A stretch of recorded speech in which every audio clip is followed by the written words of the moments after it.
Sonic Generations had its issues, but it was largely a return to form for 3D Sonic games as it blended together the modern gameplay with some throwback. It was also largely a nostalgia trip, as it recreated levels from the series' past. There's only so many nostalgia plays a series can do before it starts seeing a diminishing return, and I was looking forward to seeing something new after Sonic Mania failed to captivate. The gameplay in Sonic Forces is very familiar to Sonic Generations, as players will run forward in heavily scripted 3D spaces. Mechanically, it's not the most gripping game, and there's a totally fair complaint to be made about a lot of the levels feeling like they're on rails, sometimes quite literally, but there's typically enough pitfalls and jumps that the player has to make for the stages to be engaging. There's a positive trade-off here, though, as the game is filled with Uncharted-like scripted sequences where all sorts of destruction and spectacle are happening around Sonic running really freaking fast. Heck, early on there's even a sequence where Sonic is riding on top of a spaceship, dodging laser fire. It gets ridiculous rather quickly, and every stage has a moment or two that really stand out. The biggest gameplay addition is that there's a playable character that isn't Sonic. No, it's not Big the Cat or any of the many different friends of Sonic, but players get to create their own character called the Avatar. As a man of refined taste, I made my character an orange cat that looked like Bubsy. Sadly, you don't get to name the characters. These characters all have different skills depending on what type of animal they are. For example, my cat regained some rings when hit, and use elemental weapons such as a lightning whip called Wispons during combat. Oh, and you also get to dress up your character with a wide array of costumes. I wound up making my Bubsy wear a Persona mask. I found that the best levels were the ones where Sonic and my Persona 5 cosplaying Bubsy paired up. That's because players get full access to both of their abilities, and it gives the players a lot more options. Being able to boost through sections, use a grapple hook dash, and use the Wispon weapon, which was a giant flamethrower in my case, makes combat really enjoyable. It's really too bad that the game didn't lean harder into this direction, as using a single character just feels limiting at times. A lot of the story revolves around the new villain, named Infinite, that is portrayed as the ultimate edgelord. He's the best villain that the series has had in quite some time, as he just loves destroying everything he sees, highly relatable, and has zero redeeming qualities.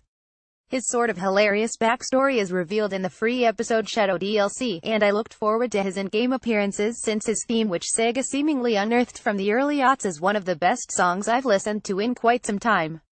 Infinite winds up being the perfect foil for Sonic and friends, and his special abilities means that players will be seeing a lot of familiar faces from past Sonic titles like Zavok from Lost World. In fact, the game is just chock-filled with references to past titles from stages. The Death Egg makes several ridiculous appearances to the most random city characters popping up as members of the Resistance. In many ways, Forces is a celebration of all things Sonic the Hedgehog. This theme is also seen in gameplay, as like Generations, there are some classic stages that star the adorable chubby version of Sonic. Sadly, these 2D sections are the weakest moments in the game, as the level design often features segments that revolve around tight platforming and making specific jumps, which has never been the series' strong suit. I wouldn't go as far to classify these levels as bad, but they're largely mediocre. Thankfully, there's only a handful of these stages, and they do little to take away from the ultimate enjoyment I had with the game. I found myself living for the cutscenes and dialogue exchanges within Sonic Forces. You've got Knuckles channeling his inner Jean-Paul Sartre as he philosophizes throughout. "None of this is good," remarks the giant red echidna. "That's why it's called war." It's otherworldly to watch these hilarious-looking anthropomorphic animals remarking on the atrocities of war through terrible dialogue, but it also absolutely owns. Forces is filled with these scenes, and they're just so ridiculous that I couldn't help but love it. This isn't a story I'd traditionally describe as strong, but I'll be damned if I wasn't more invested in it than most games that attempt to be serious. What other game is going to feature a character going through months of traumatic torture and imprisonment, only to make jokes about eating chili dogs mere minutes after escaping? It's incredible. Moment after moment stands out, such as when my Bubsy Wanub character was nervous about facing off against the main villain and then Sonic appeared in his mind to give a motivational speech. There's also some Hideo Kojima-style social commentary near the end, as Sonic gives a heartfelt monologue about how destroying evil is just the beginning, and people must work together to fix the real world we all live in. It's corny as all hell, but maybe we could all learn a lesson or two from this talking hedgehog. The main story of Sonic Forces wraps up after a handful of hours. It took me around 6, but I felt totally satisfied by what I had saw. I don't want to spend 30 hours going through scripted Sonic stages, but I'll gladly spend an afternoon or two being entertained by it. For those that want more bang for their buck, though, there are plenty of missions including some daily challenges to finish, and different costumes for the avatar to unlock.